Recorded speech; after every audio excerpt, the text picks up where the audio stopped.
ओम जय जय जय नमोस्तु नमोस्तु नमोस्तु नमो रहन्ताणं नमो सिद्धाणं नमो वैरियाणं नमो वज्रायाणं वेशवसाणं नमः समय साराय स्वानुभूत्या चकाशते चित्स्वभावाय भावाय सर्वभावान्तरच्छिदे वन्दितु सर्वसिद्धे दोमचलमणोवमं गतिं पत्ते ओच्छामि समयपाहुरे केवली भणिम्।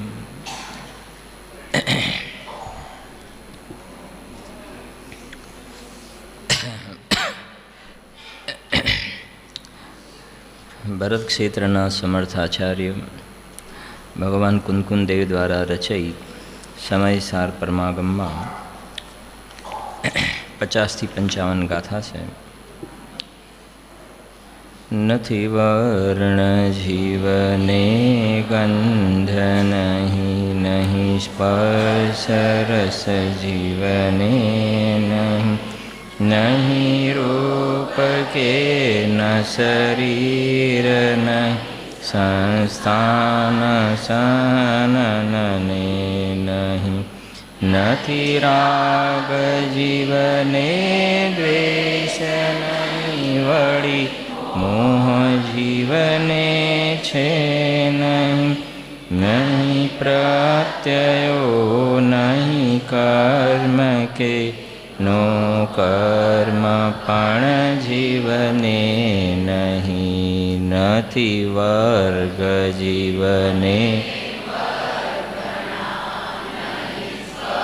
ધકો કંઈ છે નહીં, અધ્યાત્મ સ્થાનન જીવને અનુભાગ સ્થાનો પણ નહીં, જીવને નથી કંઈ યોગ સ્થાનો, બંધ સ્થાનો છે નહીં, નહીં જીવને કો માર્ગણા સ્થાનો નહીં, સ્થિતિ બંધ સ્થાનન જીવને સંક્લેશ સ્થાનો પણ નહીં, સ્થાનો વિશોધિતણાન સંયમ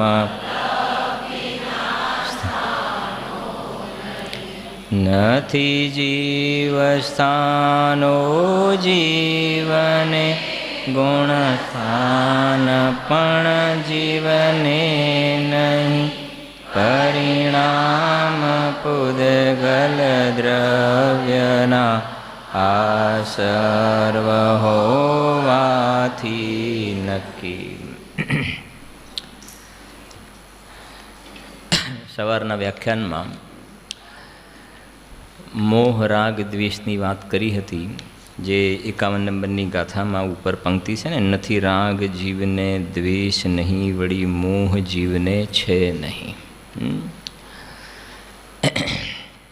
એની નીચે હવે કહે છે 51 ગાથામાં બીજી લીટી છે ને, નહીં પ્રત્યયો નહીં કર્મ કે નો કર્મ પણ જીવને નહીં. એની ચર્ચા કરીશું આપણે અત્યારે.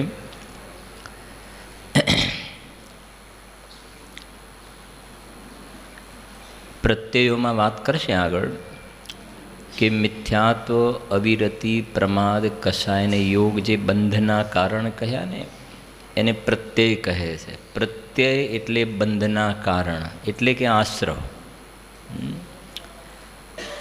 જો સમજો, પહેલાં પછી લખજો. તો ત્યાં સુધીની વાત છે ને, નહીં રાગ જીવને, ત્યાંથી વાત જે ઉપાડે ને એ આટલી સુધી તો વાત આવી ભાવકર્મની. ભાવકર્મ 3 છે ને, ભાવકર્મ, દ્રવ્ય કર્મ ને નો કર્મ. તો જે નમઃ સમયસાર, સમયસાર શુદ્ધાત્મા, દ્રવ્ય કર્મ, ભાવકર્મ, નો કર્મથી ભિન્ન છે. તો આજે લીટી રાગ, દ્વેષ, મોહ અને પ્રત્યય એ બધું ગયું ભાવ કર્મમાં. મોહ રાગ દ્વેષ જેમ આ ઔદારિક શરીર અલગ છે એવી રીતે અલગ નથી. એટલે રાગ દ્વેષના પરિણામને અશુદ્ધ નિશ્ચય નહીંથી જીવ ના કહ્યા. અશુદ્ધ નિશ્ચય નહીંથી જીવ ના કહ્યા. જો શબ્દ કે અશુદ્ધ નિશ્ચય નહીંથી જીવ ના, એનો મતલબ એ કે શુદ્ધ નિશ્ચય નહીંનો વિષયભૂત જીવ કોઈ જુદો છે. એ વાત થઈ ને. અશુદ્ધ નિશ્ચય નથી જીવ ના કહે તો પછી અશુદ્ધમાંથી શુદ્ધ બધે શુદ્ધ નિશ્ચય નહીંનો જીવ તો કહે છે કે એમાં આ મોહ રાગ દ્વેષ પ્રત્યયો નથી. અને અશુદ્ધ નિશ્ચય નહીંથી એટલા માટે કહ્યા કે એ જીવની પોતાની એક સમયની પર્યાયમાં છે. જેમ સસલાને શિંગડા ન હોય એવી રીતે પર્યાયમાં મોહ રાગ દ્વેષ બિલકુલ છે જ નહીં એવું નથી. સમયસાર 6 નંબરની ગાથાના ભાવાર્થમાં લખ્યું પંડિતજીએ, જેમ આકાશમાં ફૂલ નથી એવી રીતે પર્યાયમાં રાગ દ્વેષ છે જ નહીં એવું નથી. રાગ દ્વેષ પર્યાયમાં થયા એ પર્યાયનો ધર્મ છે એ વખતે વિકાર રૂપે પરિણમવાનો, એ પર્યાયમાં એની અસ્તિત્વ છે ત્યાં. પણ ભાઈ મોતીઓ થાય એ ક્યાં થાય? આંખમાં. ચશ્મામાં થાય કે આંખમાં થાય? મોતીઓ ક્યાં થાય? આંખમાં થાય. તો આંખમાં જે મોતીઓ થાય ચશ્મામાં ના થાય. તો મોતીઓ રાખવા જેવો છે કે નહીં? આંખ રાખવા જેવી છે કે નહીં? ગજબ વાત છે. જ્યાં આંખ છે ત્યાં જ મોતીઓ છે. ચશ્મામાં નથી, જ્યાં આંખ છે ત્યાં છે. આંખમાં ઉત્પન્ન થયો હોવા છતાં એ આંખનો વિકાર છે. એટલે એનું જ્ઞાન કર્યું, પણ સાથે એવું જ્ઞાન કર્યું કે આ કાઢવા જેવી વસ્તુ છે એવું જ્ઞાન કર્યું, રાખવા જેવું નથી. ચશ્મામાં તો છે જ નહીં મોતીઓ, આંખમાં છે પણ એ આંખનો શું છે? વિકાર છે. એવી રીતે મોહ રાગ દ્વેષના પરિણામ એ આત્માનો મોતીઓ છે. સમજાય છે કે નહીં? મોહ રાગ દ્વેષના પરિણામ જેમ ચશ્મામાં મોતીઓ નથી એવી રીતે મોહ રાગ દ્વેષના પરિણામ કોઈ શરીરમાં નથી થતા, કોઈ પરદ્રવ્યમાં નથી થતા, પોતાના અસ્તિત્વમાં થાય છે. પણ પોતાના અસ્તિત્વમાં થતો હોવા છતાં એ રાખવા જેવી ચીજ નથી એવું જે જ્ઞાન. તાવ તાવ આપણે જે કપડું પહેર્યું એમાં તાવ આવે, આ ઉપર શર્ટ પહેર્યું એમાં તાવ આવે. શેમાં આવે તાવ? શરીરમાં. સમજાય છે કે નહીં? તો શરીર તાવ રૂપે પરિણમ્યું હોવા છતાં એ તાવ શરીરથી કેવો છે? ભિન્ન છે. સમજાય છે? કપડું અલગ, તાવ અલગ અને શરીરની નોર્મલ અવસ્થા અલગ. એવી રીતે જે આ સ્પર્શ રસ ગંધ વર્ણ જે છે સંસ્થાન સહનન શરીર એ અલગ, અને જે મોહ રાગ દ્વેષના પરિણામ થાય છે ને એ અલગ છે. સમજાય છે કે એને ભગવાન આત્મા અલગ છે. પણ જે કહ્યું ને કે એક બાજુ ગામ ને બીજી બાજુ રામ, તો આ બાજુ ભગવાન આત્મા એ સ્વ, અને પછી વર્ણાદિ ને રાગાદિ બધાનું એક કોમન નામ આપી દીધું પર. પણ પરમાં પણ આપણને એ સંબંધનું એનું જ્ઞાન હોવું જોઈએ કે આની ભિન્નતા કેવા પ્રકારની, આની ભિન્નતા કેવા પ્રકારની, એનું જ્ઞાન આપણને હોવું જોઈએ. બરાબર છે કે નહીં? તો અહીંયા જે વાત કરે છે, જો નથી રાગ જીવને દ્વેષ નહીં, વળી મોહ જીવને છે નહીં, નહીં પ્રત્યયો, ત્યાં સુધીની વાત ભાવ કર્મની છે. પછી મૂકી છે નહીં કર્મ, કેમ કે પછી આપણે ટીકામાંથી જોઈશે ને વારે ઘડી આપણે પેજ ચેન્જ નહીં કરવા પડે, એટલે પહેલાં સમજી લઈએ થોડું. પછી નહીં કર્મ, તો કર્મમાં જ્ઞાનાવરણાદિ 8 દ્રવ્ય કર્મ આવી ગયા, બરાબર છે. દ્રવ્ય કર્મ થઈ ગયા, ભાવ કર્મ. હવે બાકી શું રહ્યું? નો કર્મ. તો તરત જ પછી લખ્યું નો કર્મ પણ જીવને નહીં. એટલે હું દ્રવ્ય કર્મ, ભાવ કર્મ, નો કર્મથી જુદો છું. ક્યાં રહે? ત્રિકાળ. ખ્યાલ, હું જુદો છું. મારે જુદા નથી થવાનું એનાથી. હું તો જુદો છું, એનો સ્વીકાર કરવો એનું નામ પુરુષાર્થ છે. બેને જુદા કરવા એ પુરુષાર્થ નથી, જુદો છે એનો સ્વીકાર કરવો એનું નામ પુરુષાર્થ છે. અને સ્વીકાર કર્યો તો પહેલા નંબરમાં શ્રદ્ધા અપેક્ષાએ ભિન્ન પડી જાય છે, અને પછી સંયોગની અપેક્ષાએ પણ જુદા પડી જાય છે. સમજાય છે કે નહીં? પહેલાં શ્રદ્ધામાં શું થાય કે આ મારા નથી, પોતાની અનુભૂતિથી ભિન્ન છે. અને પછી વિશેષ સ્થિરતા થતાં દેહ પણ છૂટી જાય છે, અને રાગ પણ છૂટી જાય, સંયોગી ભાવ છૂટી જાય છે, અને સંયોગ પણ છૂટી જાય છે. જુઓ હવે ટીકામાં કમસે કમ 5 દિવસ આ ગાથા બોલીશું તો ઘણાને શબ્દો તો કાને પડશે આવા કે પ્રત્યયો, અધ્યાત્મ સ્થાન, સંયમ લબ્ધિના સ્થાન, ગુણસ્થાન, માર્ગના સ્થાન, આવું બધું કંઈક આવે છે આપણા શાસ્ત્રોમાં. હા, જુઓ ટીકામાં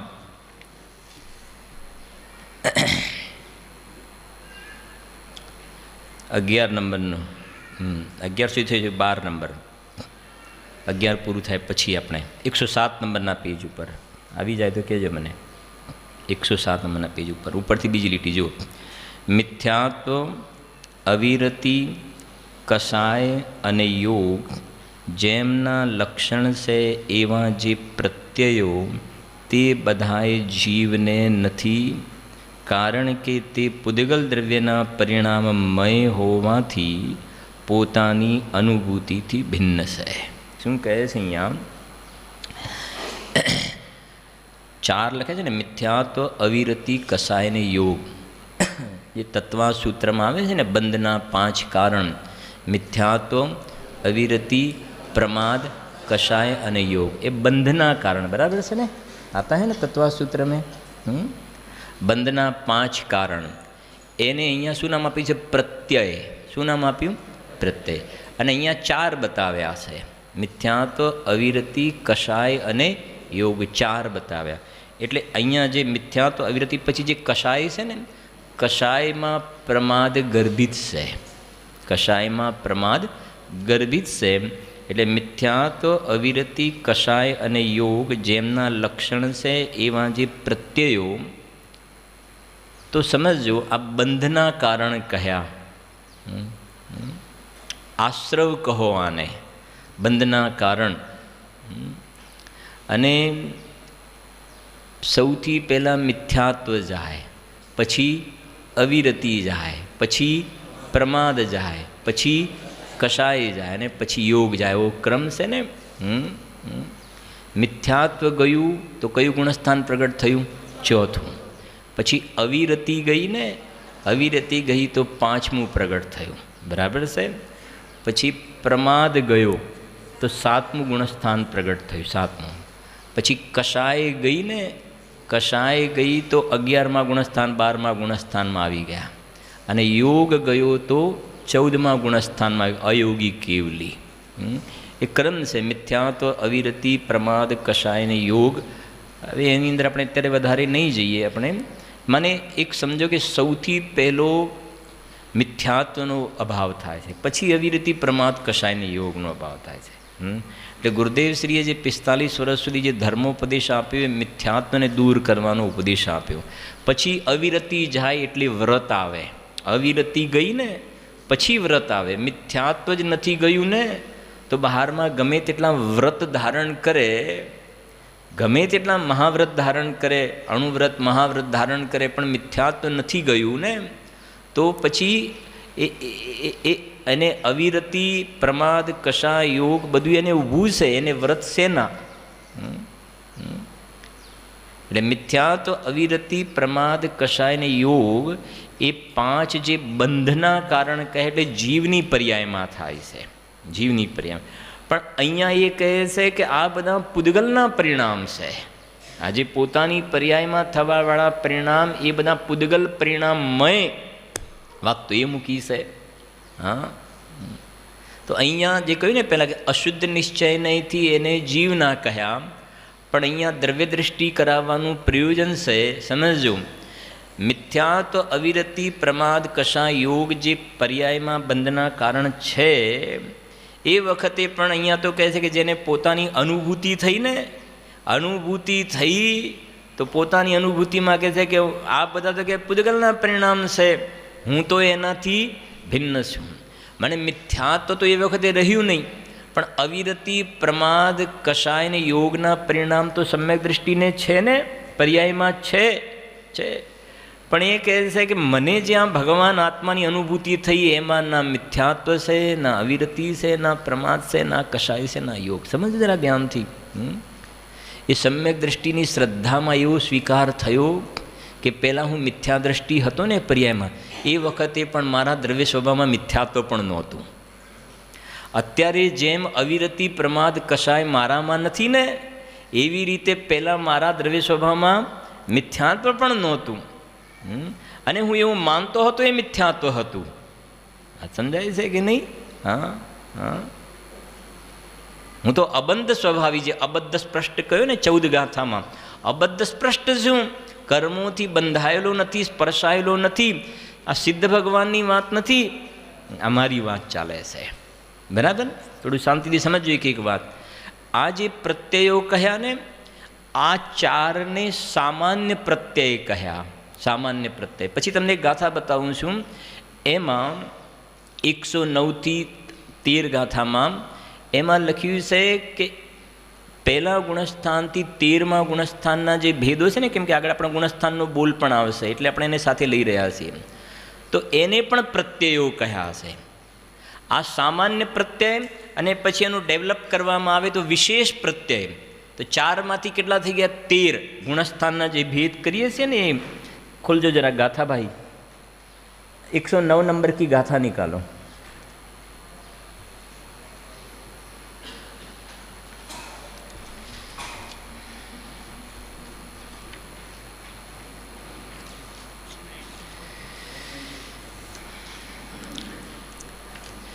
જો ભાઈ, હું ઘણી વખત કહું છું 5 દિવસમાં તો આટલું જ આવે. બરાબર છે કે નહીં? જેમ ભાઈ 1000 રૂપિયામાં તો કે 100 રૂપિયાની ઘડિયાળ એવી જ આવે. 25 રૂપિયાની પણ લારીમાં મળતી હોય છે ને ઘડિયાળ, 25 રૂપિયાની 25 રૂપિયા જેવી જ આવે. 1000 રૂપિયાની 1000 રૂપિયા જેવી, 25,000ની 50,000 25,000 જેવી ઘડિયાળ આવે ને. જગતમાં કહે ગોળ નાખો એવું ગળ્યું થાય. બરાબર છે ને? તો 5 દિવસમાં તો આવું જ આવે ને, વધારે તો પછી. હા, એટલે તમને મારો કહેવાનો ભાવાર્થ ખ્યાલ આવી ગયો હશે. હા, વન ડે રમવી પડે છે. આમાં શું થાય? ડેઇલી વ્યાખ્યાન થતા હોય ત્યાં ટેસ્ટ મેચ હોય છે, ને પંચકલ્યાણકમાં 20-20 હોય છે. શું કરવું? ત્યાં તો પંચકલ્યાણકમાં આવી ગાથા જ ના લઈ શકાય. કેવી રીતે ગાથા લેવી? હા, જુઓ 109, 10, 11, 12.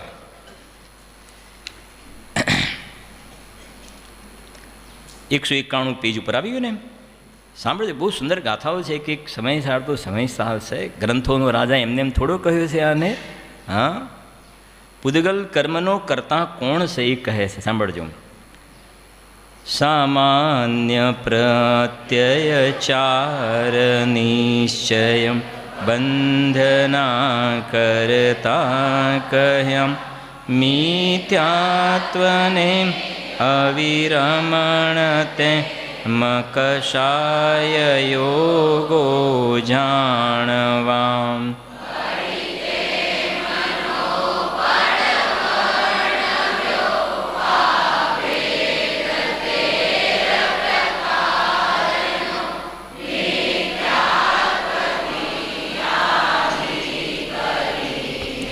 ચરમ ભેદ સયોગીને છે કે નહીં? સ્પષ્ટીકરણ બોલો કિશોરભાઈ. પહેલી ગાથામાં પ્રત્યેની આગળ કયો શબ્દ આવ્યો રિંકેશભાઈ? સામાન્ય. અને આપણે જે ગાથા ભણી રહ્યા છે એમાં ખાલી પ્રત્યય શબ્દ આવ્યો, અને એમાં 4 બતાવ્યા ને, પ્રત્યયની આગળ 4. એટલે અહીંયા ચોખવટ કરી કે એ પ્રત્યય સામાન્ય પ્રત્યય. બરાબર છે?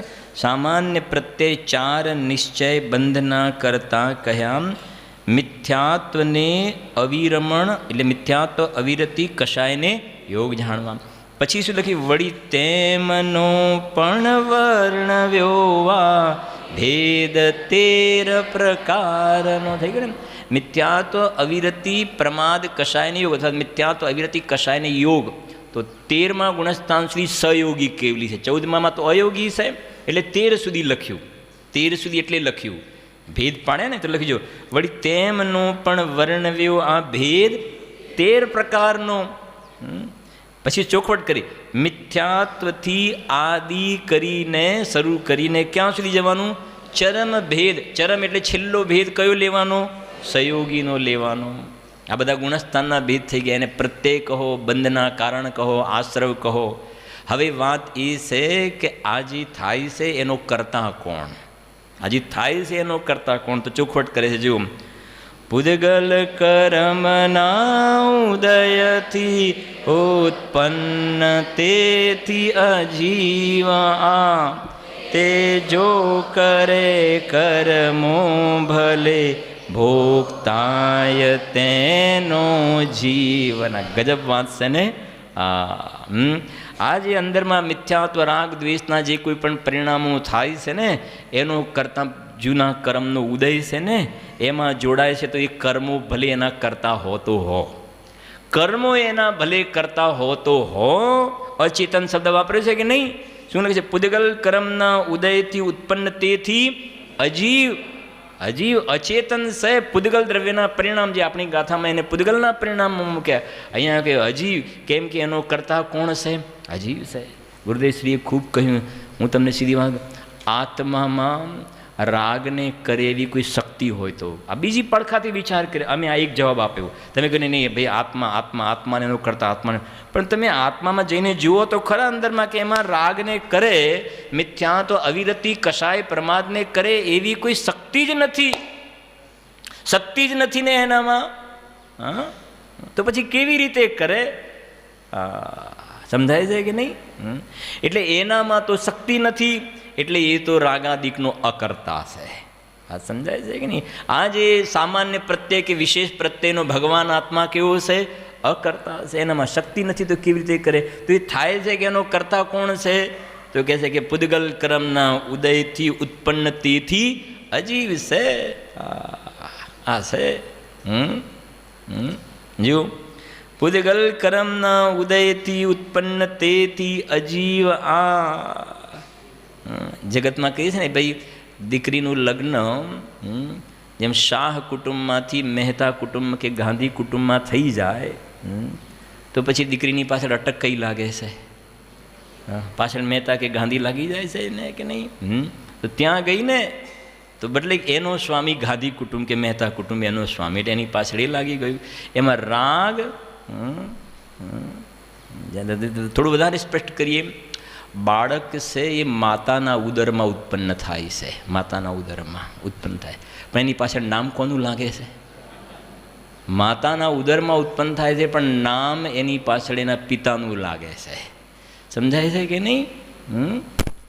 કેમ કે એના લક્ષ્ય આનો જન્મ થયેલો છે, ભલે માતાના ઉદર.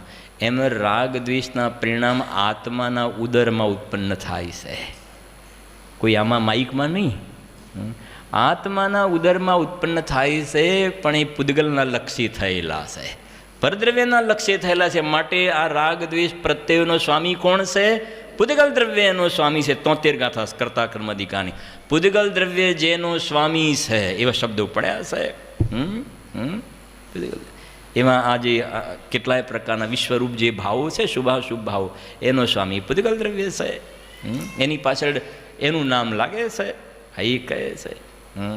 વાત સીધી કહે, દ્રવ્ય દ્રષ્ટિ કરાવવાનું આ પ્રયોજન અને પરમાર્થ જીવને બતાવવું છે કે જેના આશ્રય સમ્યક દર્શનથી લઈને કેવલ જ્ઞાનની પર્યાયોનો જન્મ થાય એ અમે શુદ્ધ તત્વને બતાવવું છે. ને આપણે રોજ કહીએ છીએ કે આપણા ઉપયોગને ડ્રાઈવ કરીને ક્યાં લઈ જવાનો છે, શ્રી ગુરુ જ્ઞાન કરાવે છે. હા, જેમ પેલા જીન મંદિરમાં જીનેન્દ્ર ભગવાનના દર્શન થઈ જાય એમ તન મંદિરમાં ભગવાન આત્માના તને દર્શન થઈ જશે. તારા ઉપયોગને એ પ્રમાણે લઈ જઈશ તો તું. જુઓ કેટલી એક એક વાતો જુઓ. પૂદગલ કર્મના ઉદયથી ઉત્પન્ન તેથી અજીવ. તે જો કરે કર્મો ભલે ભોગતાય તેનો જીવના. હા, પછી જો આગળ કહે છે એનો ભાવાર્થ વાંચીએ છીએ, ભાવાર્થ 193 પેજ ઉપર સાંભળજો. શાસ્ત્રમાં મળી ગયું ને, શાસ્ત્રમાં પ્રત્યયોને, પ્રત્યય એટલે ખ્યાલ આવી ગયો ને, પ્રયત્ન નહીં, પ્રત્યય. હું એટલા માટે થોડું રિપીટ કરું છું કે આમથી આમ શબ્દો તો મેં કહ્યું ને કે આ પ્રત્યય શબ્દ જ ઘણા પહેલી વાર સાંભળ્યો હશે કદાચ. પ્રત્યય આવડી શું? શાસ્ત્રમાં પ્રત્યયોને, પ્રત્યય એટલે આશ્રવ એટલે કે બંધના કારણ, શાસ્ત્રમાં પ્રત્યયોને બંધના કરતા કહેવામાં આવ્યા છે. ગુણસ્થાનો પણ વિશેષ પ્રત્યયો જ છે, એ વિશેષ પ્રત્યયો છે, તેથી એ ગુણસ્થાનો બંધના કરતા છે. મને જુઓ, અર્થાત પુદ્ગલ કર્મના કરતા છે. વળી મિથ્યાત્વ આદિ સામાન્ય પ્રત્યયો કે ગુણસ્થાન રૂપ વિશેષ પ્રત્યયો અચેતન, પછી શું લખ્યું છે? અચેતન પછી શું લખ્યું છે? પુદ્ગલ દ્રવ્યમય જ છે. લો, કેવી વાત છે કે આ જે સામાન્ય પ્રત્યય ને વિશેષ પ્રત્યય છે ને, એનો કર્તા કોણ? કે પુદ્ગલ કર્મ. પુદ્ગલ કર્મ એનો કર્તા. અને આ પ્રત્યયો કોના કરતા? તો કે છે પુદ્ગલના કરતા. બે તરફથી ખ્યાલ આવે ને. આ જે રાગ દ્વેષના પરિણામ થયા તો જૂના કર્મના ઉદયમાં જોડાયો એટલે થયા, તો એનો સ્વામી કોણ? કે પુદ્ગલ. અને એનાથી બંધ કોનો થયો? પુદ્ગલનો. ખ્યાલ આવે છે કે નહીં? એટલે બે તરફથી એ પાર્ટીનો છે. તેથી એમ સિદ્ધ થયું કે પુદ્ગલ દ્રવ્ય જ પુદ્ગલ કર્મનું કરતા. પુદ્ગલ દ્રવ્ય એટલે આ જે સામાન્ય પ્રત્યયને વિશેષ પ્રત્યય છે પુદ્ગલ કર્મ, પુદ્ગલ દ્રવ્ય જ પુદ્ગલ કર્મનું કરતા કરનારું છે. પછી શું લખ્યું છે? વાંચો, જોરથી વાંચો જરા, બોલો. જીવ કરતા નથી. જીવ એટલે સમજી ગયા ને, આ આપણે જે વાત, જે ત્રિકાલી દ્રવ્ય શુદ્ધ આત્મા, એ જીવ કરતા નથી. જે નિયમ સારમાં એના માટે શબ્દ કારણ શુદ્ધ જીવ. ગુરુદેવને પ્રશ્ન કર્યો છે, આ કારણ શુદ્ધ જીવ તમે ક્યાંથી લાવે? અમે આજ સુધી એક ઇન્દ્રિય જીવ, બે ઇન્દ્રિય જીવ, ત્રણ ઇન્દ્રિય જીવ એવું સાંભળ્યું, તો ત્રસ જીવ, સ્થાવર જીવ એવું, પણ આ કારણ શુદ્ધ જીવ, તો ગુરુદેવ કે તે સાંભળને કદી સાચું સાંભળ્યું જ નથી. આવું ગુરુદેવ કે તે સાચું સાંભળ્યું જ નથી. સાચું સાંભળ્યું નથી એટલે ખ્યાલ આવે છે ને કે આ ત્રસ જીવને, સ્થાવરને, એકેન્દ્રિયને બે પણ શાસ્ત્રમાં લખ્યું છે, પણ એ સાચું નથી. કેમ કે તો વ્યવહાર જીવની વાત છે, અને સાચું સાંભળ્યું નથી એટલે પરમાર્થ જીવ કેવો છે એ વાત જ તે નથી સાંભળી. અને એનાથી થોડીક કહેવાય ને, શું એનું શું નામ આપવું, કે સમાજનું એવી જાતિની ધર્મના ક્ષેત્રની દયાજનક સ્થિતિ હતી થોડા વર્ષો પહેલાં ગુરુદેવશ્રીના. સમજો ને કે આપણે એનાથી, એના તત્વથી પરિચિત થયા એ પહેલાંની વાત કરીએ કે એવી જાતિની ધર્મના ક્ષેત્રમાં દયાજનક સ્થિતિ હતી કે એકેન્દ્રિય જીવ, બે ઇન્દ્રિય જીવ એ તો કદાચ ભણતા હતા, કારણ શુદ્ધ જીવ, અતિન્દ્રિય જીવ તો હતી જ નહીં વાત. પણ સાથે આપણે એવું ભણતા હતા કે જીવ કોને કહેવાય અને અજીવ કોને કહેવાય, તો આપણે એ ભણતા હતા. શું નવીનભાઈ? હા, જે હાલે ચાલે તે જીવ. અને અજીવ કોને કહેવાય? કે જેનામાં જીવ ના હોય, અજીવ. આવું હું ભણેલો છું. ને આવા ભણવા માટે જઈએ સાંજે ને પછી ભણાવવામાં કે જે હાલે ચાલે તે જીવ અને જેનામાં જીવ ના હોય, તો એ તો મારે તો કહેવું છે કે વ્યવહારની અપેક્ષાએ પણ ખોટું ભણતા હતા. મારે તે બતાવવું છે. વ્યવહારથી પણ સાચું નથી કે હાલે ચાલે તે જીવ, તો પછી આ પંખો હાલે ચાલે છે તો જીવ. અને આવું ભણતા હતા, ભણાવવાવાળા ભણાવતા હતા અને પૂરા માર્ક આવી ગયા. બસ ઇનામ મળી જાય, લેવા જઈએ. હા, આ ચાલતું હતું. એવા એ કલિકાલમાં જગતના કંઈ પુણ્ય બાકી હતા, જિજ્ઞાસુ હૃદયો હતા તલસતા, સદવસ્તુને ભેટવા. આપણે આ સમયસારને ભેટવાની આપણા એક પુણ્યનો ઉદય એવી પાત્રતા હતી. સમયસારનો આપણને મળવાનો યોગ હતો. એવા કંઈક પ્રભાવથી ભરતમાં ઓ કહાન તું તરે, અંધારે ડૂબતા અખંડ સતને. અંધારે ડૂબતા અખંડ સત તું પ્રાણવંતું કરે. અને પ્રાણવંતું તો એવું કર્યું કે પંચમ કાળના અંત સુધી રહેવાવાળો છે, એવું પ્રાણવંતું કર્યું ગુરુદેવે. એક એક આમ હા તો ઘણી વખત કહું છું, તમે સાંભળ્યું પણ એક એક પેજમાં, જેમ આપણે પેલા લગ્નની પત્રિકામાં હોય છે ને, એ જે પત્રિકાના પેજ હોય એમાં જેના લગ્ન થવાના હોય એના બેકગ્રાઉન્ડમાં એના પેલા ફોટા દેખાય. એનો રસ એવો હોય છે કે લખાણ તો હોય દેખાય, પણ આમ પાછળ અંદરમાં બેકગ્રાઉન્ડમાં એનો ફોટો પણ દેખાય, આમ પાછળ આમ ઝાંખો ઝાંખો જે કે રીતે કહેવાય. એવી રીતે ખરેખર તો આના એક એક પેજમાં આપણને કુંદ આચાર્ય, અમરચંદ્ર આચાર્ય દેખાવા જોઈએ. વાત તો એ છે, ખ્યાલ આવે છે કે નહીં? અને એથી વધી કહીએ તો એક એક પેજમાં મારો શુદ્ધાત્મા દેખાવો જોઈએ. તો બરાબર છે. એટલે તો શ્રીમદ જે લખ્યું, જિનેશ્વરની વાણી જેણે જાણી એણે જાણી છે. બાકી તો આગળના પેજ ઉપર જો છે કે કેટલી કિંમત છે, કે થઈ ગઈ તારી કિંમત. સમજાય છે કે નહીં? જુઓ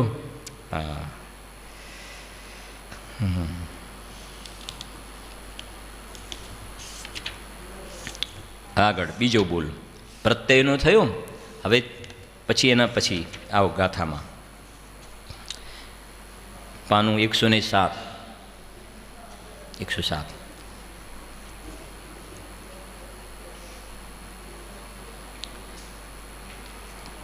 એના પછી 12મું થઈ ગયું, 13 નંબરમાં જેવું જે જ્ઞાનાવરણીય દર્શનાવરણીય મળી ગયું ને, આવી ગયું ભાઈ અહીંયા જો. જે હવે ભાવ કર્મનું પૂરું થયું, ભાવ કર્મનું બરાબર છે. એમાં રાગ દ્વેષ મોહ પ્રત્યયો બધું જોયું આપણે, બરાબર છે. પ્રત્યયમાં સામાન્ય પ્રત્યયને વિશેષ પ્રત્યય પણ જોયા, અને એ બધું કહ્યું કે એ અચેતન છે, પૂદગલ દ્રવ્યના પરિણામ છે. હવે વાત જડ કર્મ દ્રવ્ય કર્મની વાત કરે છે. જો જે જ્ઞાનાવરણીય દર્શનાવરણીય વેદનીય મોહનીય આયુ નામ ગોત્ર અને અંતરાય રૂપ કર્મ છે, તે બધુંય જીવને નથી. કારણ કે તે પૂદગલ દ્રવ્યના પરિણામમય હોવાથી પોતાની અનુભૂતિથી ભિન્ન છે. વાત પૂરી થઈ ગઈ ને? આ કર્મ મારાથી ભિન્ન છે તો પછી કર્મ મને હેરાન કરે છે, એ વાત ક્યાં રહી? અને કર્મના ઉદયથી વિકાર થાય. ભલે અહીંયા એક દ્રવ્ય દ્રષ્ટિ કરાવે એ વાત મૂકી, એ વાત અલગ છે કે પૂદગલ કર્મ એ વિકારનો કરતા છે. પણ જે એવું માને છે કે વિકાર મને કર્મ કરાવે છે, કર્મના કારણે હું રખડું છું અને કર્મની કૃપા થાય તો મારો મોક્ષ થાય, એવા જીવોને જ્ઞાન કરાવવા માટે કહે છે કે કર્મથી તો તું કેવો છે? ભિન્ન છે. તારા એના વચ્ચે અત્યંત ભાવ છે.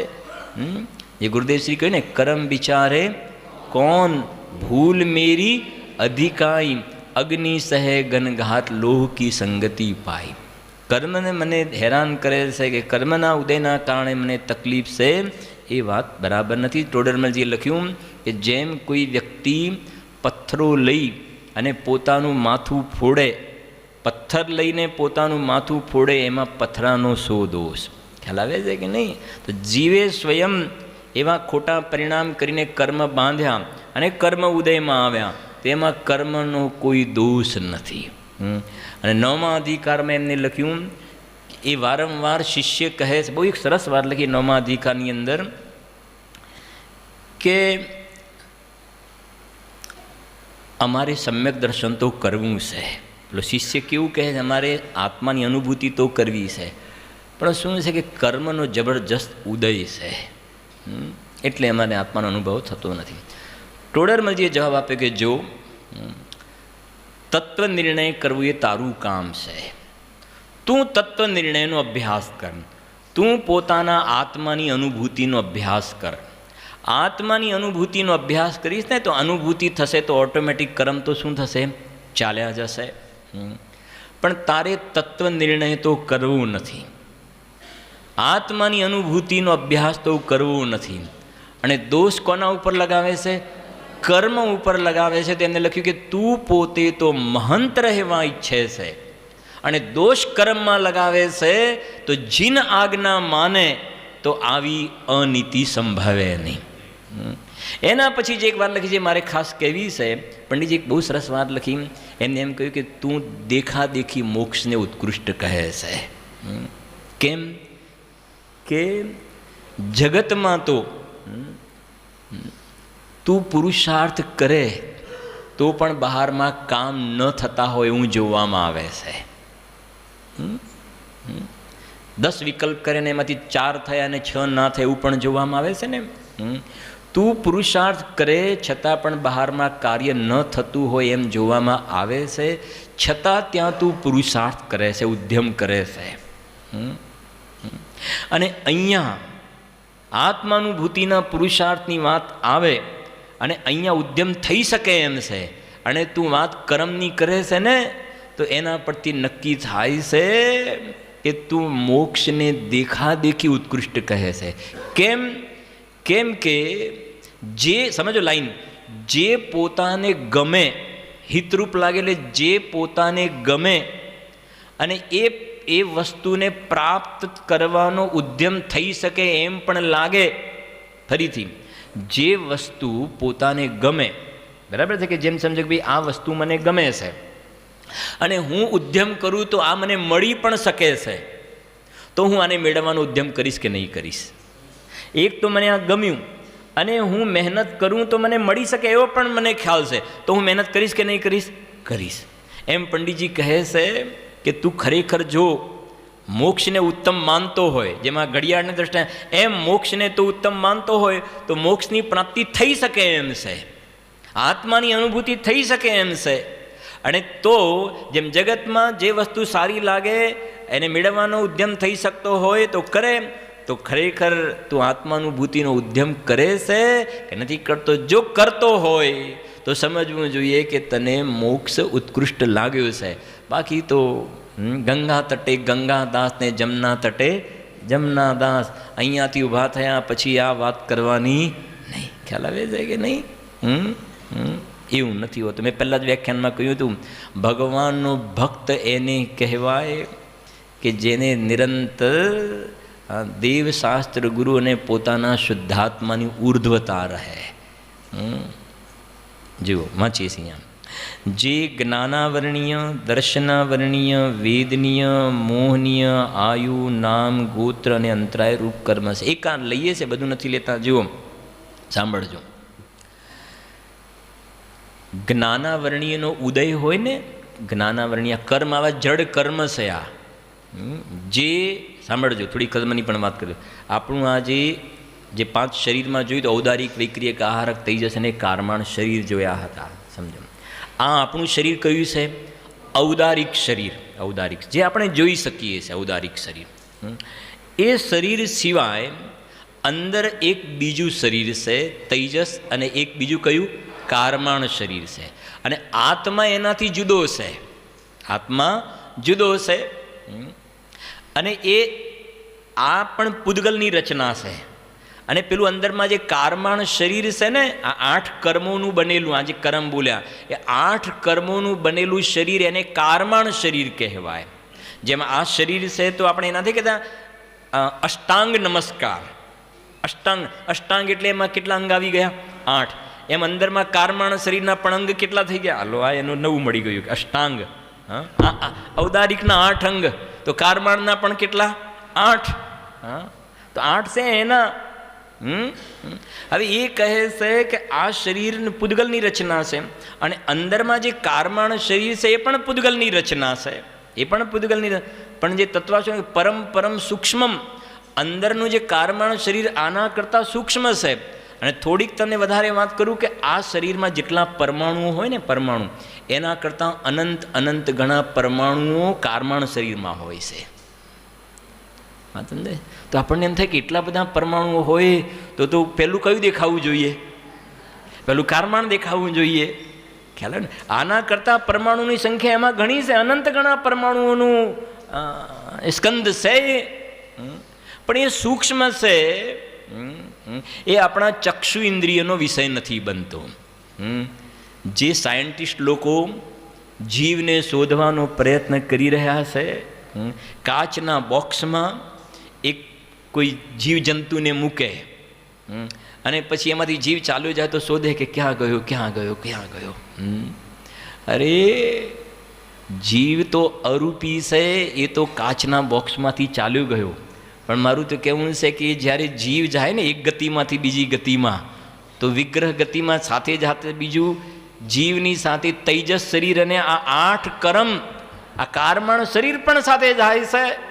તો એ કાચનું જે બોક્સ હોય એમાં ક્રેક ક્યાંક પડતી હશે કે નહીં પડતી હોય રાજુભાઈ, રમેશભાઈ? ક્યાંક અંદરમાં તિરાડ પડતી હશે કે નહીં પડતી હોય? ક્યાંથી નીકળી જતો હશે જીવ?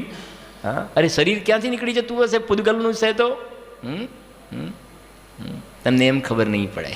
જુઓ, સિમ્પલ તમને ખ્યાલ આવી જશે કે ભાઈ એક કાચનું બોક્સ છે, એની અંદર લેમ્પ છે, અને બહારથી સ્વિચ ચાલુ કરી તો જે લેમ્પનો પ્રકાશ હોય બહાર આવે કે ના આવે? આવે કે ના આવે બહાર પ્રકાશ? હવે અંદર લાલ લાઇટ કરી તો લાલ પ્રકાશ બહાર આવે કે ના આવે? તો પ્રકાશ રૂપી છે કે અરૂપી? પૂતગલની રચના છે કે જીવની? પૂતગલની. તો એ બોક્સમાંથી, કાચના બોક્સમાંથી પ્રકાશ અંદરથી બહાર આવ્યો કે ના આવ્યો? તો બોક્સ તૂટ્યું કે ના તૂટ્યું? ના તૂટ્યું ને. એ પ્રકાશ તો દેખાય છે આપણને, તો એ કહે છે તૂટતું નથી. અને કારમાણ શરીર તો એનાથી પણ કેવું છે? સૂક્ષ્મ છે. અને થોડીક વાત સાથે બીજી કરી દો આની સાથે.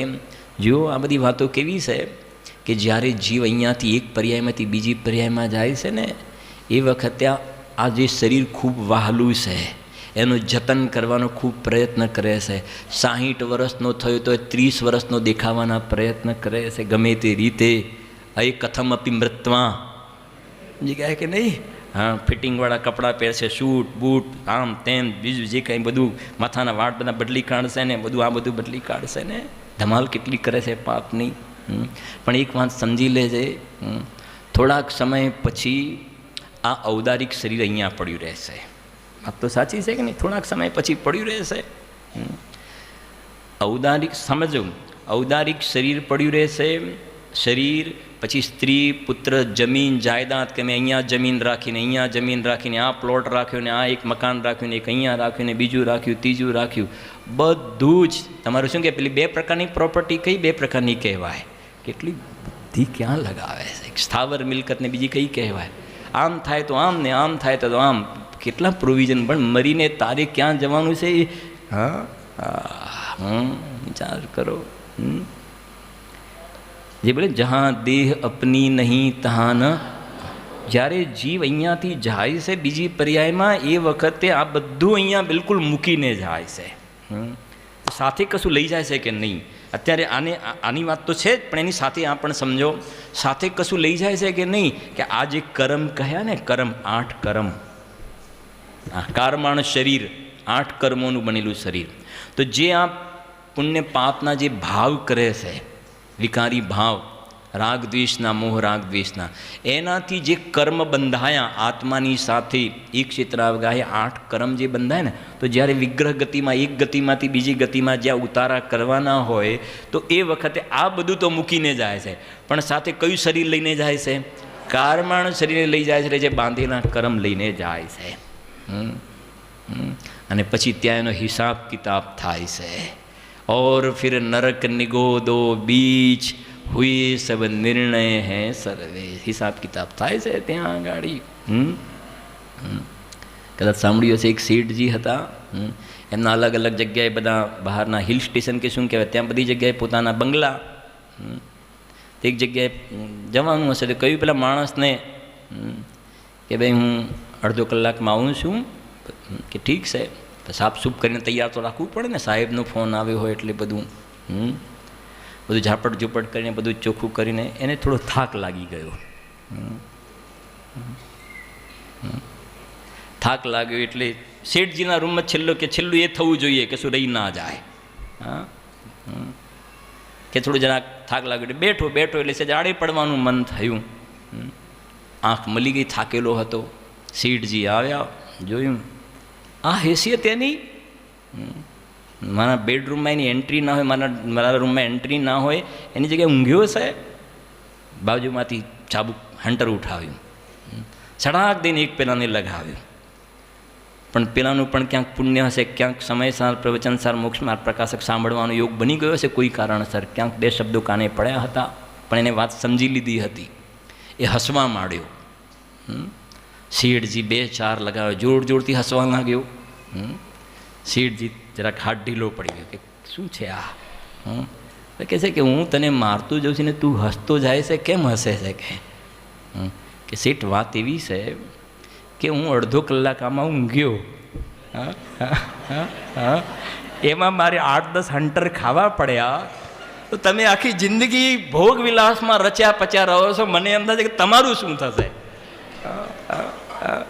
તમારી શું હાલત થશે, કે શું તમારે નરક નિગોદની અંદર અસંખ્ય વર્ષો સુધી જ્યાં નારકીઓના જે દુઃખ ભોગવવા પડે છે, તિલ તિલ કરે દેહ કે ખંડ, અસુર ભીડાવે દુષ્ટ પ્રચન્ન, 3 લોક કો નાજ જુખાય, મિટે ન ભૂખ કણાન લહાય, સિંધુ નીર તે પ્યાસ ન જાય, તો પણ એક ન. ત્યાં તમારી શું સ્થિતિ થશે અમને તો એ જોઈને દયા આવે છે તમારા ઉપર કે મરીને તમારા ઉતારા ક્યાં થશે. કેમ કે મારે તો એ બતાવવું છે કે જીવ એક ગતિમાંથી બીજી ગતિમાં જાય છે, એ વખતે આ કર્મ લઈને જાય છે. એ દ્રષ્ટિનો વિષય જે અંદરમાં ભગવાન આત્મા અબંધ સ્વભાવી છે એની ઓળખાણ નથી કરતો, અને આ બહારના રસ ચડ્યા છે તો સાથે કર્મ બંધાય છે. જે પૂજ્ય બહેનશ્રીના વતનામૃતમાં લખ્યું, બંધ સમય જીવ ચેતી, એમને એમ થોડું લખ્યું છે. ઉદય સા સંતાપ, ઉદય પછી તું રોક અકડાટ કરી કે સોરી ભૂલ થઈ ગઈ, સોરી ભૂલ થઈ ગઈ. એ તો રાજા શ્રેણિકનું પણ ના ચાલ્યું.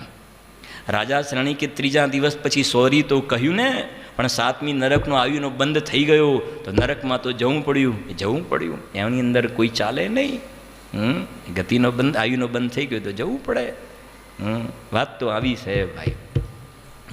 એટલે ઘણાની મેન્ટાલિટી એ છે ને કે ભાઈ આ તો બધું ભાઈ બહાર ગયા એટલે પછી એ વખતે આ બધું ધર્મની વાતો અત્યારે હવે બધું બંધ કરી દેવાનું. હમણાં પાસે ફરવાનું એટલે ફરવાનું, ભોગ એટલે ભોગ, ખ્યાલ પૂરેપૂરો એને ન્યાય આપવાનો. શ્રીમદજીની એક લાઈન છે કે ભોગના છે ને હળુકર્મીનું લક્ષણ છે ને, હા ભોગના સમયમાં યોગ સાંભળે એ હળુકર્મીનું લક્ષણ છે. ભોગના સમયમાં યોગ સાંભળે એ હળુકર્મીનું લક્ષણ છે. વાત તો આવી છે ભાઈ. અને જે કહ્યું ચક્રવર્તી 6 ખંડના રાજા છે ને, ભરતજી ઘર મેં હી વૈરાગી. અને જો થોડુંક વધારે સ્પષ્ટ કરું ને તો જેમ લૌકિકમાં એકદમ કોઈ સાધારણ વ્યક્તિ હોય ને અને એને ઊંચી પોસ્ટ મળી જાય, તો પછી આમાંય સાધારણ કેટેગરી હોય, અને પછી ભણેલો એ સાધારણ હોય, અને પછી એને કોઈ પોસ્ટ મળી ગઈ તો પછી જો એનો રૂઆપ, તો લોકમાં એવું કહેવાય છે કે ના જોયાનું, આવું બોલીએ છીએ ને આપણે, બહુ રૂઆપ કરે ને બહુ કે હવે માંડ માંડ સીટ મળી છે, ના જોયાનું જોયું, એટલે આવો પાવર કરે છે. બસ એવી રીતે આ પુણ્યના ઉદયની અંદર તું રચપચ કર, એકાકાર બધા સંયોગોને આમ ભોગવી લો ને આમ ભોગવી લો, આમ ભોગવી લઉં. તો અહીંયા જ્ઞાનીઓ કહે છે આની સ્થિતિ પણ કેવી છે, ના જોયાનું જોયું હોય ને બસ એમાંથી પાછું નીકળવું એને મુશ્કેલ થઈ ગયું છે ભાઈ. જો ભાઈ કહે છે અહીંયા, હા હા જો. અને કર્મ તો ખૂબ ઈમાનદાર હોય છે ભાઈ. મેં હમણાં કહ્યું હતું ને, કર્મ ઈમાનદાર છે. પાર્શનાથના જીવને પણ ઉપસર્ગ આવ્યો કે ના આવે મુનિ અવસ્થામાં, એ કર્મ ઉદયમાં આવ્યા. 5 પાંડવને પણ આવ્યા, બાંધેલા કર્મ હતા એ તો મુનિ દશામાં પણ ઉદયમાં આવ્યા. અરે અરહંત ભગવાનને પણ, વચ્ચે હમણાં ક્યાં આપણે વસ્ત્રાપુર કહે છે, અરહંત ભગવાનને પણ 13મું ગુણસ્થાન હોય ને, અને પછી આયુ કર્મ પૂરું થવાનું હોય. કર્મની આયુ કર્મ પૂરું થઈ જવાનું છે અંતર્મૂર્તમાં, અને નામ ગોત્ર વેદનીય કર્મની સ્થિતિ ઘણી લાંબી છે. તો ભાઈ અરહંત ભગવાન તો ત્રિલોકીનાથ કહેવાય કિશોરભાઈ. એમને ગ્રીન સિગ્નલ આપો ભાઈ, બાકીના કર્મ ભોગવ્યા વગર જવા દો એમને, એમના માટે ચલાવો. કેમ કે નામ ગોત્ર વેદનીયની કોડાકોડી સાગરની સ્થિતિ જેટલી જે પણ હોય, અંતર કોડાકોડી સાગર કે જે જે કરણાની નિયમ પ્રમાણે પણ સ્થિતિ ઘણી લાંબી છે. તો કે ભાઈ ભગવાન છે, ભગવાન માટે તો જવા દો. એમને ગ્રીન પેલા પાસ હોય છે ને, ભાઈ આ VIP પાસ, તો એવું હોય છે કે ના, અરહંત ભગવાનને પણ આયુ કર્મ કરતાં નામ ગોત્ર વેદનીય કર્મની સ્થિતિ લાંબી છે, તો કેવલી સમુદ્ઘાત કરવો પડે છે. સમુદ્ઘાત કયો કે ના કયો? કેવલી સમુદ્ઘાત, જેમાં દંડ, કપાટ, પ્રતર અને પૂરણ એ 4 સમયમાં આખા લોકમાં પ્રદેશો ફેલાય, અને બાકીના 4 સમયમાં શરીર પ્રમાણે થાય. અને એ પ્રક્રિયા ભલે એમને રાગ વિકલ્પ ઈચ્છા નથી, એ વાત અલગ છે, પણ એ પ્રક્રિયા પૂરી થાય છે ને એ સમય દરમિયાન બાકીના કર્મને આયુ કર્મના બરાબર કરે છે, અને પછી આયુ કર્મ પૂરું થાય તો બાકીના 3 કર્મ પણ શું થઈ જાય છે? પૂરા થઈ જાય છે. મારે તો ખાલી એ બતાવવું છે કે જે લખ્યું બંધ સમય જીવ જેથી એ નહીં ચાલે, એ છે. એક એ થયું. પછી જો આગળ મેં પહેલાં કહ્યું કે 5 દિવસમાં તો પછી આવું હોય, આગળ વધવું પડે, બાકી તો એક કર્મમાં ખૂબ છે, ઘણું છે. સીધી વાત એ છે કે બાકીનું જીવન જો 2 ટાઈમ જમવાની વ્યવસ્થા હોય ને તો બધેથી પૂર્ણ વિરામ મૂકીને આમાં લગાવવા જેવું છે. આ ભવ પરભવ તું કહેવાય ને, શું કહેવાય ને, ન્યાલ થઈ જઈશ, ન્યાલ થઈ જઈશ. બાકી તો તૃષ્ણા કી ખાઈ ખૂબ ભરી, તું હારી જઈશ. જે શ્રીમદ જે લખ્યું છે ને, હા, નરદેહને હારી, લક્ષ્મી અને અધિકાર વતના રિઝલ્ટ એમને બતાવ્યું. વધવાપણું સંસારનું નરદેહને, આ રિઝલ્ટ છે તારે જ્યાં જે અક્ષરોથી કહેવાય ને, જ્યાં જેવી રીતે લખાતું હોય ત્યાં લખી દેવું, તારે રિઝલ્ટ આ છે. આગળ જુઓ, હવે છે એક બોલ મહત્વપૂર્ણ, પાછા બધા છે મહત્વપૂર્ણ. હવે આગળ જુઓ 14મા નંબરમાં, જે 6 પર્યાપ્તિ યોગ્ય અને મળી ગયું ને, આવી ગયું, જો જે 6 પર્યાપ્તિ યોગ્ય અને 3 શરીર યોગ્ય વસ્તુ પૂદગલ સ્કંદરૂપ નો કર્મ છે તે બધુંય જીવને નથી, કારણ કે તે પૂદગલ દ્રવ્યના પરિણામમય હોવાથી પોતાની અનુભૂતિ તે ભિન્ન છે. ભાઈ વીરેનભાઈ, કર્મ શબ્દ હતો એ પૂરો થયો, પછી કયો શબ્દ આવ્યો ઉલ્લાસભાઈ? નો કર્મ શબ્દ આવ્યો. નો કર્મ શબ્દ મૂક્યો કે ના મૂક્યો? મૂળ ગાથામાં કુંદકુંદ દેવે નો કર્મ લખ્યું છે, અને અમૃતચંદ્ર દેવે નો કર્મનો ખુલાસો કર્યો કે નો કર્મમાં શું લેવું નો કર્મની અંદર. તેમને લખ્યું કે જે 6 પર્યાપ્તિ યોગ્ય અને 3 શરીર યોગ્ય વસ્તુ પૂદગલ સ્કંદ રૂપ નો કર્મ છે તે બધું જીવને નથી. તો આગળ જે કર્મ આવ્યું ને પછી નો કર્મ આવ્યું. 6 પર્યાપ્તિ અને 3 શરીર લખ્યા, સમજી લો જરાક. તો એનું શું છે કે જે હમણાં ભણે ને વિગ્રહ ગતિમાં કયા શરીર હોય છે? તૈજસ અને કારમાણ, બરાબર છે કે નહીં? કયા શરીર નથી હોતા? ઔદારિક, વૈક્રિયક અને આહારક શરીર નથી હોતા. થઈ ગયું ને, ઔદારિક, વૈક્રિયક, આહારક શરીર નથી. એટલે વિગ્રહ ગતિમાં કારમાણ શરીર હોય છે, એટલે કર્મ હોય છે, એટલે કર્મ આહાર હોય છે. શું બિપિનભાઈ? કર્મ આહાર હોય છે. કર્મ આહાર ને બીજો છે નો કર્મ આહાર. કર્મ આહાર ને નો કર્મ આહાર. જે આહાર વર્ગણા કહે છે ને, આહાર વર્ગણા, ભાષા વર્ગણા, મનોવર્ગણા, તૈજસ વર્ગણા ને કારમાણ વર્ગણા. ઠીક છે ને, 5 પ્રકારની વર્ગણાઓ.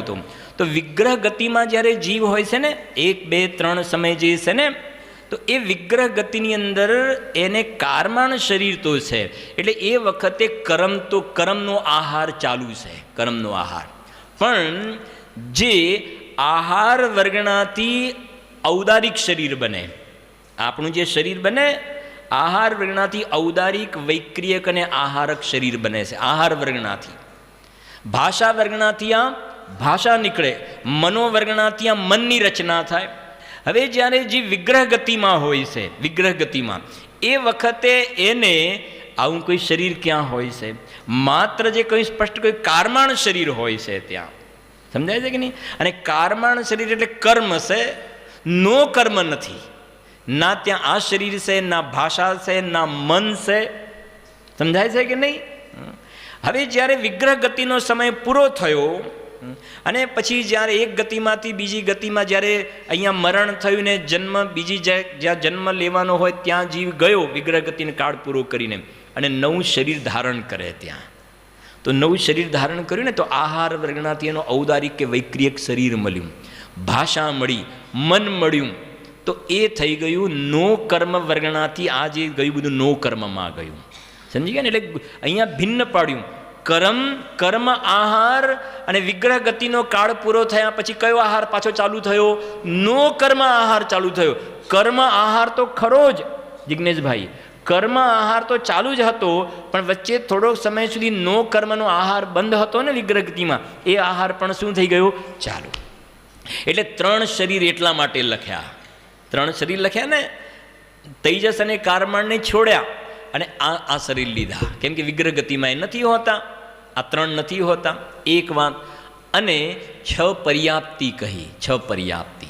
તો છ પર્યાપ્તિ એટલે એના નામ ખાલી કહું કે આહાર પર્યાપ્તિ, શરીર પર્યાપ્તિ, ઇન્દ્રિય પર્યાપ્તિ, ભાષા શ્વાસોશ્વાસ પર્યાપ્તિ, ભાષા પર્યાપ્તિ ને મન પર્યાપ્તિ. છ પ્રકારની પર્યાપ્તિ. થોડુંક સંક્ષિપ્તમાં કહું કે પર્યાપ્ત ને અપર્યાપ્ત એટલે થોડો ભાવ સંક્ષિપ્તમાં સમજીએ કે કોઈ મકાન બનવાનું શરૂ થયું, મકાન બનવાનું, અને એ પૂરું થાય એ પહેલાં મકાન બ્રેક થઈ ગયું, ભૂકંપ આવીને મકાન તૂટી ગયું. તે પૂરું ના થયેલું અપર્યાપ્ત. અને મકાન બનવાનું શરૂ થયું ને પૂરું થઈ ગયું તો એ શું થઈ ગયું? પર્યાપ્ત. એમ જ્યારે જીવ એક ગતિમાંથી બીજી ગતિમાં ગયો ને તો આ છ પર્યાપ્તિ કહી તો પૂરેપૂરી થઈ જાય, પૂરેપૂરું એનું રિઝલ્ટ મળી જાય તો પર્યાપ્ત જીવ કહેવાય. અને પૂરું થાય એ પહેલાં મરી જાય તો એને શું કહેવાય? અપર્યાપ્ત જીવ કહેવાય. જે પર્યાપ્ત અને અપર્યાપ્ત આગળ આવશે આ પછી જીવ સ્થાનમાં ભેદમાં. તો પર્યાપ્ત અને અપર્યાપ્ત જે નથી બોલતા આ બગલ વગેરેમાં મનુષ્યના જીવ પણ ઉત્પન્ન થાય, જે ઉચ્છ્વાસના 18મા ભાગનું આયુષ્ય હોય, સૂક્ષ્મ એને ક્ષુદ્ર ભવવાળા કહે છે, લબ્ધ અપર્યાપ્ત મનુષ્ય, સમૂર્છન મનુષ્ય. એવી રીતે ત્રિયંશમાં પણ આવે છે. બધા ભેદ પ્રભેદ છે, એમાં નથી જતા આપણે અત્યારે. પણ મૂળ વાત આ છ પર્યાપ્તિ એક સાથે શરૂ થાય, શરૂ એક સાથે થાય. પહેલાં આહાર, પછી શરીર, પછી ઇન્દ્રિય, પછી શ્વાસોશ્વાસ, પછી ભાષા અને મન. પણ એક સાથે શરૂ થાય અને અંતર્મુહૂર્તમાં બધી પૂરી પણ થઈ જાય, અંતર્મુહૂર્તમાં પૂરી થઈ જાય. હવે અહીંયા તો એ બતાવવું છે કે આ બધી જે પર્યાપ્તિ છે ને એ મારામાં નથી. પોતાની અનુભૂતિથી આ પર્યાપ્તિ કેવી છે? ભિન્ન. અને એનું કારણ પણ જુઓ, જ્યારે વિગ્રહ ગતિમાં જીવ હોય, વિગ્રહ ગતિના થોડી ફાઇલ ખોલીએ, વિગ્રહ ગતિમાં જીવ જ્યારે હોય ત્યારે છ પર્યાપ્તિને 3 શરીર હોય છે કે ના? તો જીવ હોય છે કે નહીં? એ વખતે હોય છે. એનો મતલબ એ પણ થયો કે આ 6 પ્રકારની પર્યાપ્તિ અને 3 પ્રકારના શરીરથી હું કેવો છું? જુદો છે. એક ન્યાય આ પણ થયો કે ના થયો? અને જે સમજો એકેન્દ્રિય જીવ હોય ને, એકેન્દ્રિય જીવ એને 4 પર્યાપ્તિ હોય. 4 તમને યાદ રહી જશે. પેલું આહાર, પછી શરીર, 2 તો હોય આહાર શરીર. આહાર પર્યાપ્તિને શરીર પર્યાપ્તિ કોને કહેવાય એ પણ સમજી લો. આહાર ને શરીર. આહાર પર્યાપ્તિમાં શું થાય કે આ જે પૂદગલના પરમાણુઓ છે ને, તો જીવમાં એવી શક્તિના નિમિત્તથી આ જે પૂદગલના પરમાણુ છે એને ખલ અને રસ રૂપે પરિણામ આવે. થોડી સમજો, ખલ અને રસ રૂપે પરિણામ આવે આહાર પર્યાપ્તિમાં. પછી શરીર પર્યાપ્તિમાં શું થાય? જે ખલ અને રસ રૂપે જે પરમાણુને પરિણામ આવે ને, ખલ ને રસ રૂપે, તો ખલવાળા પરમાણુને આ ચામડી અને હાડકા રૂપે પરિણામ આવે શરીર પર્યાપ્તિમાં, જેને સ્થિર કહેવાય. હાડકા સ્થિર, ચામડી પણ સ્થિર. એટલે ખલ પરમાણુઓને હાડકા અને ચામડી રૂપે પરિણામ આવે. અને જે રસવાળા પરમાણુ હતા ને એને બ્લડ રૂપે પરિણામ આવે. એ અસ્થિર, મૂવ થવાવાળા હોય, દ્રવરૂપ હોય. એટલે શરીર પર્યાપ્તિમાં આવું થાય. એટલે આહાર, પછી શરીર મળ્યું, પછી આવી ગયું ઇન્દ્રિયો, જેને જે પ્રમાણે ઇન્દ્રિયો, એકેન્દ્રિય, 2 ઇન્દ્રિય તો ઇન્દ્રિય, પછી શ્વાસોશ્વાસ. તો એકેન્દ્રિય જીવ હોય એને આ તો હોય જ મિનિમમ 4. એક આહાર, શરીર, પછી એક ઇન્દ્રિય તો ઇન્દ્રિય પણ હશે અને શ્વાસોશ્વાસ જોવામાં આવશે. 2 ઇન્દ્રિયથી જીવ શરૂ થાય ને, 2 ઇન્દ્રિયથી. તો 2 ઇન્દ્રિય, 3 ઇન્દ્રિય, 4 ઇન્દ્રિય, અસંગની પંચેન્દ્રિય સુધી એને ભાષા નામની પર્યાપ્તિ ઉમેરાશે. મન નહીં જોવામાં આવે. અને જ્યારે સંગની પંચેન્દ્રિય થયો તેને મન પણ ઉમેરાયું. ખ્યાલ આવે છે ને? તો 6 પર્યાપ્તિ. તો આપણને કેટલી પર્યાપ્તિ સમજી ગયા કે નહીં? હા હા હા સમજી ગયા કે નહીં? કે તમે ભણાવો છો અને વચ્ચે એકદમ બ્રેક મારીને કેમ ફસાવો છો? હા સમજે કે અહીંયા એ બતાવે છે કે 6. હવે કાલના સવારના વ્યાખ્યાનમાં એક બહુ સુંદર વાત આવશે. કાલના સવારમાં બહુ સરસ આગળનો જે ક્રમ છે એને હું લઈશ કે 6 પર્યાપ્તિ છે. 3 પ્રકારના શરીર છે, વ્યવહાર નયનો વિષય છે. એટલે 6 અમે એની ના નથી પાડતા, પણ અમારે જેના આશ્રય સમ્યક દર્શનથી લઈને મોક્ષની પ્રાપ્તિ થાય એવો જે શુદ્ધ જીવાસ્તિકાય નિજ કારણ પરમાત્મા જે છે ને, એમાં આ પર્યાપ્તિને શરીર બધા નથી. એટલે અમે કહીએ છીએ કે અમને જે આ શુદ્ધ જીવાસ્તિકાય ભગવાન આત્માની અનુભૂતિ થઈ, અમને તો અમે બધું ખૂણે ખૂણો એનો જોયો. ના અમને કે શરીર દેખાયું, ના કે પર્યાપ્તિ દેખાઈ. બહાર હો તો હો, ભલે અમને એનો વાંધો નથી. માટે કહે છે પોતાની અનુભૂતિથી આ બધા કેવા છે, ભિન્ન છે. એ પ્રમાણે છે. બાકીની ચર્ચા કાલના સ્વાધ્યાયમાં કરીશું.